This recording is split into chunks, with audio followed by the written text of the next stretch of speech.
Hello everyone, this is Eugene Findit speaking, and welcome back to the Winter 2017 anime section. There's going to be a slight change in plans for this segment because I realize I can't really watch episodes as soon as they come out. So I guess there needs to be a minimum of like 12 hours in waiting time or something like that. And more announcements will be made at the end of the video. This time around, we'll be looking at the second aired episode of this season. This was something that I didn't really expect too much out of, but other people might say otherwise. And that is Masamune-kun no Revenge. Let's go!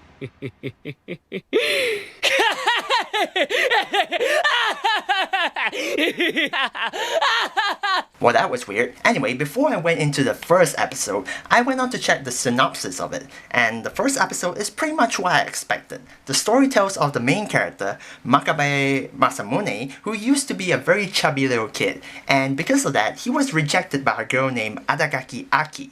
That experience was a wake-up call to him, and after years and years of training, he has completely transformed into an entirely different person. Seriously though, that's a pretty intense transformation. Is that possible? Well, he does have years to prepare, so I guess so. We now look at his high school period, where he becomes the center of attention for many females because of his looks, and I also like how he has this motto of, it all depends on whether you're hot or not. Seriously, what drama was he into? And then we are introduced to the character of Adagaki Aki, who was being confessed to by some random show pony character. You guys know who I'm talking about. Those random characters that like to show off and stuff. Yeah, that one of those guys. And we get the full taste of her harshness.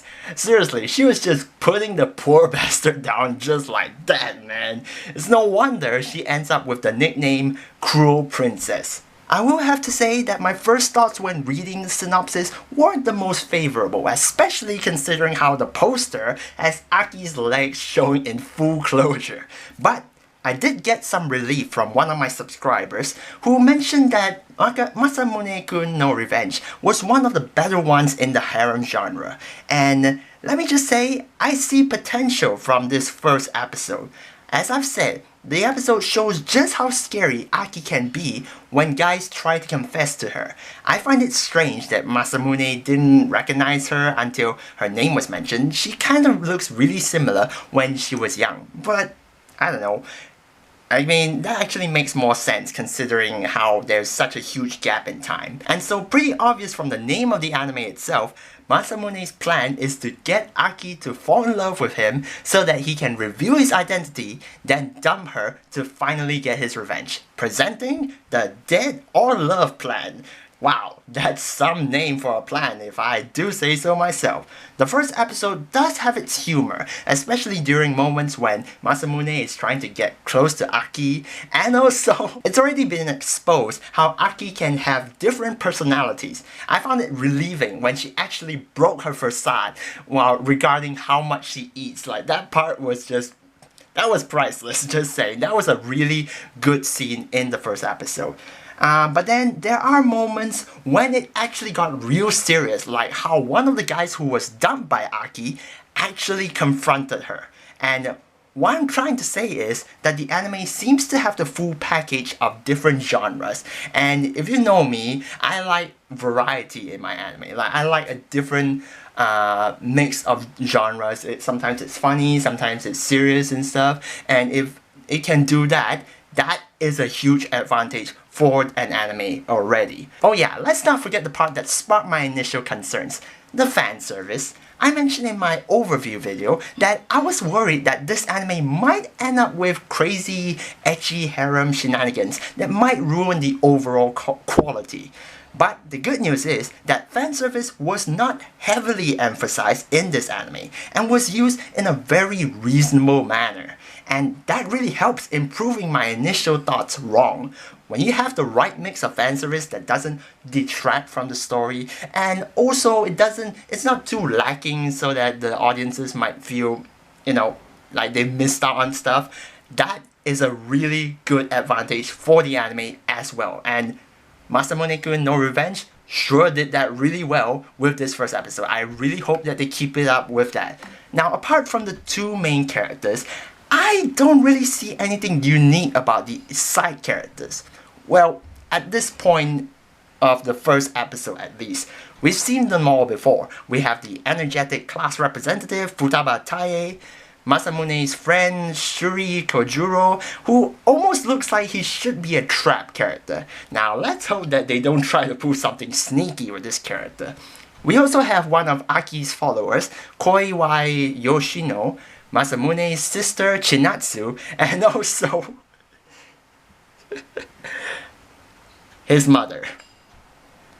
Yep, I kid you not, this is apparently Masamune's mother. And I freaking called it too, before they even mentioned that was her mother, his mother.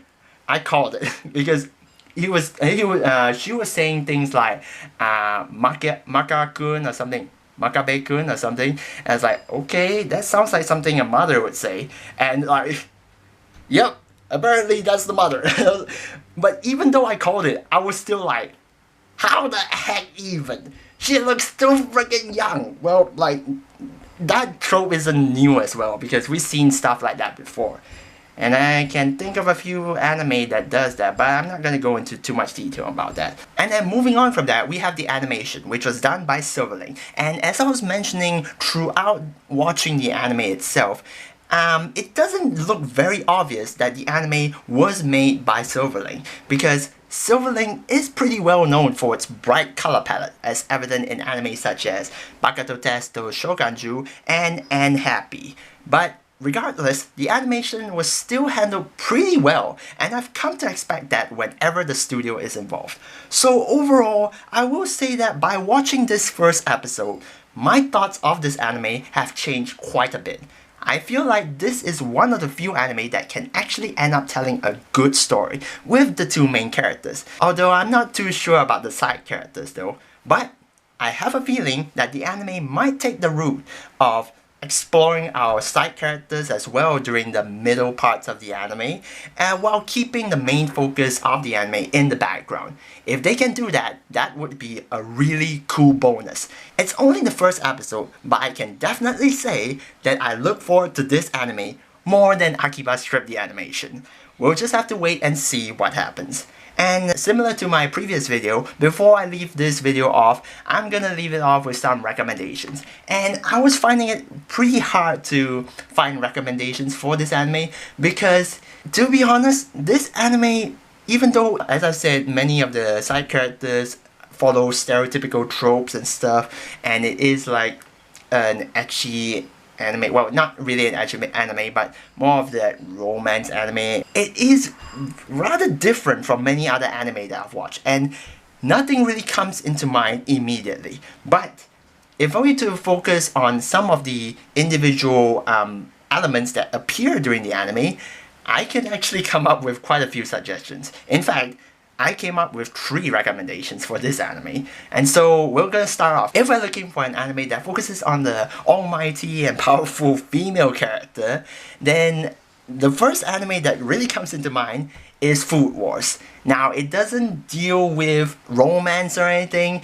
it deals more on the aspect of food. But there is this character, Erina, I believe that's what her name is. She is like really harsh when it comes to people's cooking and stuff. So she does have that similar characteristic as Aki. So if you're looking for that sort of characteristic, maybe you can check out Food Wars. JC Staff did a pretty good job with the first season. I have not seen the second season yet, but I'm really looking forward to it. And then moving on from there, we're gonna look at something more related to what Masamune-kun no Revenge has to offer, which is on the romance elements. It feels like it's going to lean more towards the romance genre side, depending more on that. And my second recommendation for this anime would be Toradora. Toradora does have this same characteristic of main characters initially didn't really like each other, but then they kind of team up with each other, and then eventually they fall in love with each other. So I feel like Masamune-kun no Revenge is going to follow that similar pattern. It's going to follow like initially the main characters don't like each other, but then yeah, they fall for each other.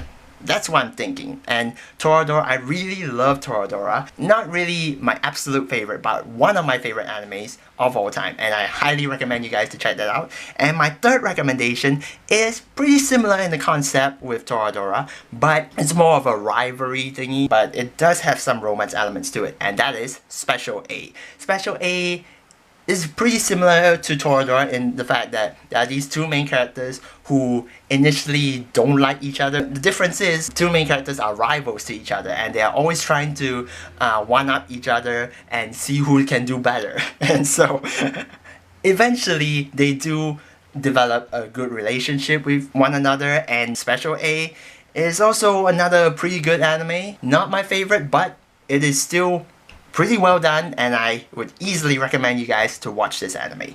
And so these will be the 3 recommendations that I'll give for Masamune-kun no Revenge, and I hope you guys can find something that you like between these 3. And also, if you guys have watched all 3 of them, I hope you guys have the skills to find something similar in the future. And that's all I'm going to be talking about for Masamune-kun no Revenge, the first episode.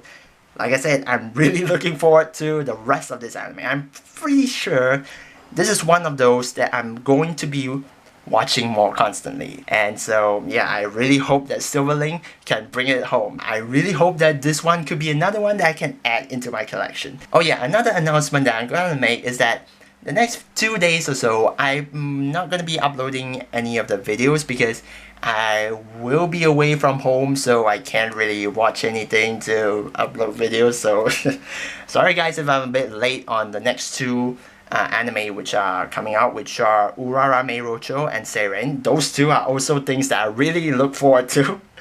God dang it.